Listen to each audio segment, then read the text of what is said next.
Tarot with Tanya. This is August 7th, 7 cards for 7 days. So I'm reading on the next week, starting with Monday, August 8th, which happens to also be the Lion's portal. That's that special time when the sun is in Leo and there are some cosmic alignments going on. So this is a general reading. Take what fits for you, what resonates, let the rest go. And hopefully we will touch upon some themes, some energies, some perspectives here that will help you navigate this week in a more pleasant way, let's say, a more helpful way. So we start tomorrow in that Lion's Gate with the Hierophant. I am using the Celtic Tarot this time. That seems so appropriate to me to start with this spiritual figure.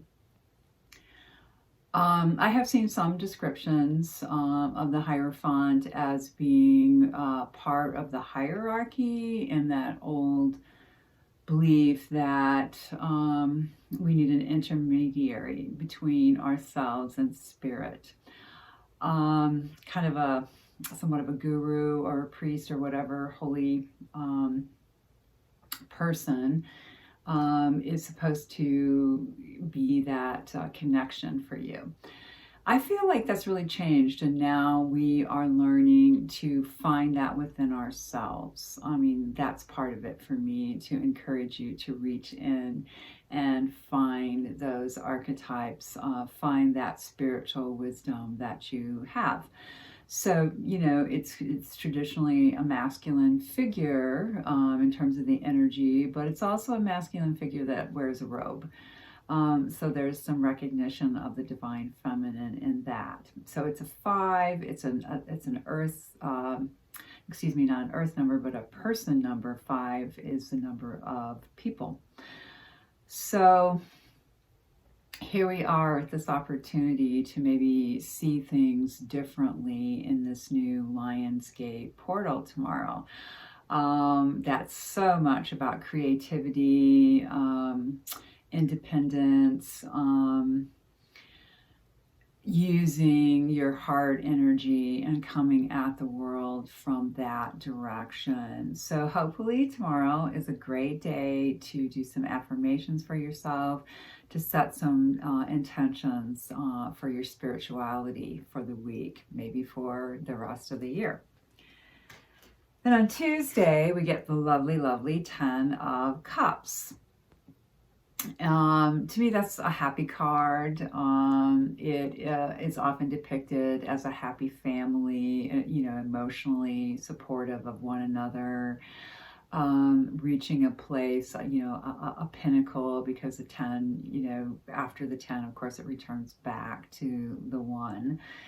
And it doesn't go higher in terms of the cards until you get into the royal cards after the 10s. So the dark side of it can be too much emotion, feeling overwhelmed.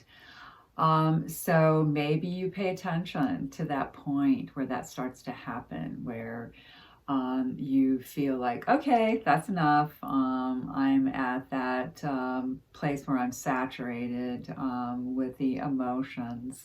They might be great emotions too, but sometimes it just gets overwhelming. So hopefully it's on the lighter side and you're feeling good and connecting with people whom you love. All right, and then when we get to Wednesday, we get another major, and this is the Fool. Almost always a 0 in a deck, and I always think of Humpty Dumpty before the fall. So here you have that wholeness, the unbroken egg, or, you know, a being who is about to set off from the place of innocence, and then you go through the cards to the place of experience, you know, from 0 to 21, from the Fool to the world or the universe in some decks. So there's a reset that day. We start to feel an energy of, wow, okay, I'm back to this naive place about this thing, or I'm back to innocence, or I'm back to an open sort of beginner's mind about something during the middle of the week. And it can be very playful, so have fun with that too. When we get to Thursday, we have the 9 of discs. So discs, pentacles, coins, whatever you want to call them, are always about earth energies. And here, sometimes this card has been called gain. Sometimes it's shown with a person in a garden, often a female with a bird on the shoulder or holding a bird in the hand. And that life's good, that there is a feeling like, wow, things have improved. I feel better about stuff. I can look at what I have gained. And or put things together, or maybe there's an effort to make gain that day too. It could be one or the other. All right, then we have another disc when we get to let's see, Monday, Tuesday, Wednesday, Thursday. We are up to Friday now.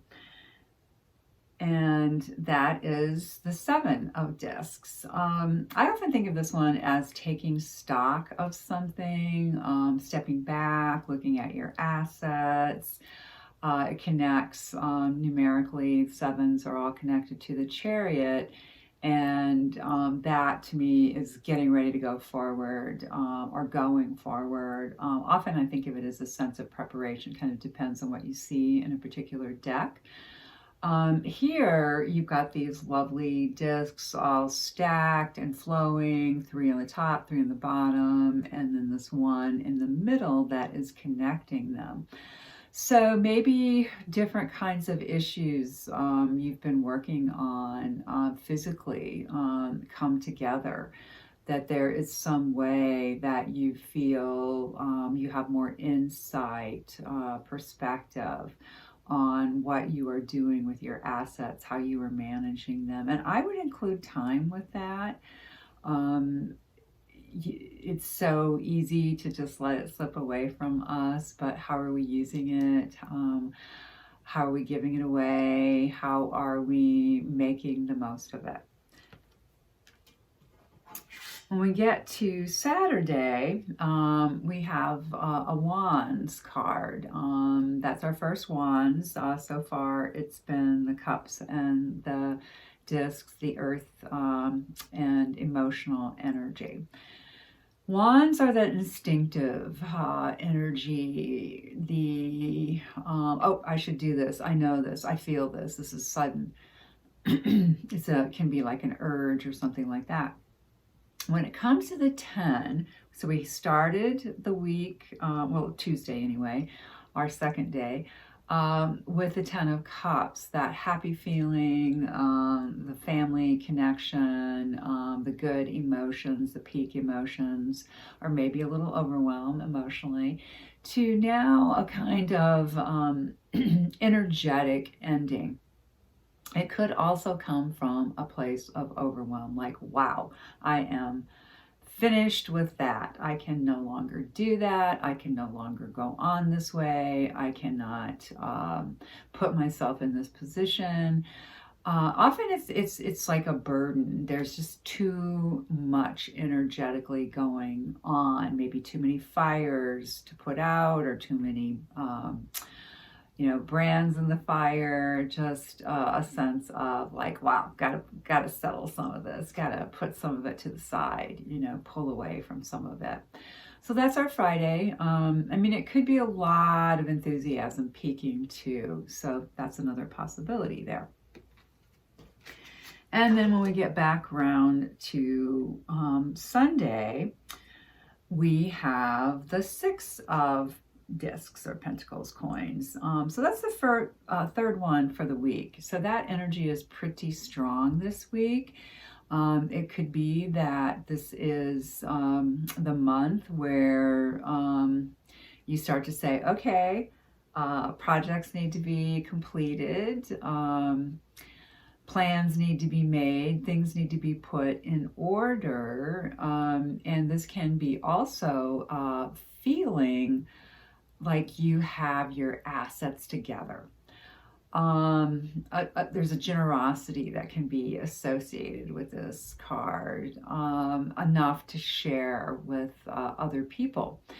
I mean, it can be greedy on the other side of that. And remember, we had the 7 on Friday, of where you're kind of taking stock again. But the 6 is like that feeling of, yeah, I'm solid, I've got this, at least in the material realm. Or if you're coming in a little bit on the other side of it, maybe feeling a need um, to create more assets, to take better care of those kinds of things. And all the 6s are associated with the Lover, so this could be a partnership kind of thing too. Again, there's that sense of sharing with other people, or perhaps gaining your assets through others and connecting, and then again having enough to feel abundant and share that.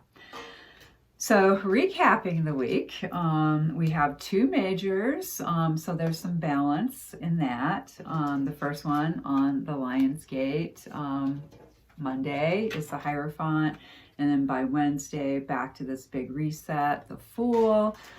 On Tuesday, the strong emotional day, hopefully filled with happiness, or maybe you eat too much ice cream and watch too many sad movies or something like that too. You choose.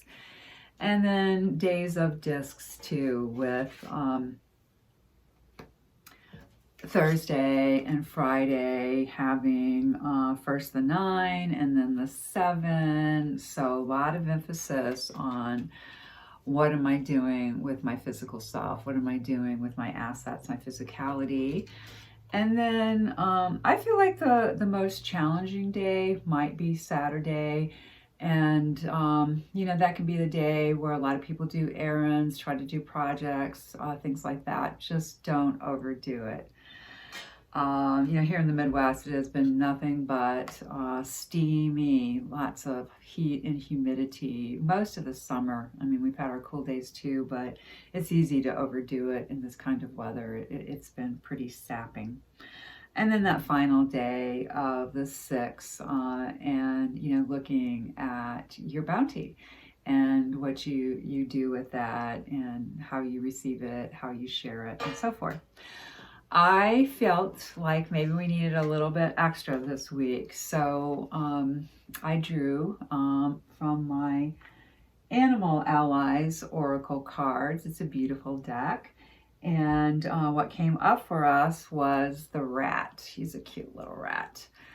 I do not have these memorized, so I am going to read from this, and I think I read it earlier to myself. I think it's lovely and inspiring. So RAT stands for adaptability, resourcefulness, ambition, drive for success, and creative intelligence. We all need that right now. It is also humbleness. It is unassuming and is sometimes a symbol of fertility. It is a wise animal, understood by many, and we can call on Rat for guidance in adapting to any situation with ease, and for clarity and creativity in problem solving. I think that is just like so important right now, because things are changing just fast. Literally, they say time is speeding up. The world's spinning faster, and it certainly feels like that. Like I'm stunned, we're into the 2nd week of August, so summer is winding down, or we're getting there anyway. So how do we make our adaptations as things change? How do we do that in a creatively intelligent way? And then the last bit here is examine your relationship to success when Rat shows up. I think that's wonderful, especially as we end our week that next Sunday on that 6 of discs, which is called Success in the Thoth deck. So what is that relationship we have, and can we find ways to focus on that feel holistic, like the big shift from the dark side really of patriarchy, the dominance of that, and the move back into a balanced reciprocity between the divine feminine and the divine masculine. That to me seems to be what this is really all about right now, and lots of shifts are going along with that. So hopefully the rat will give us a little energy to make some intelligent, creative choices for the week. So wherever you are, I hope there is some help in this video for you. Please consider liking, sharing, and subscribing. And if you are interested in a personal reading, you will find some information at the end of this video and below in the description box. And I can be found at www.tarotwithtanya.net. Have a great week, all.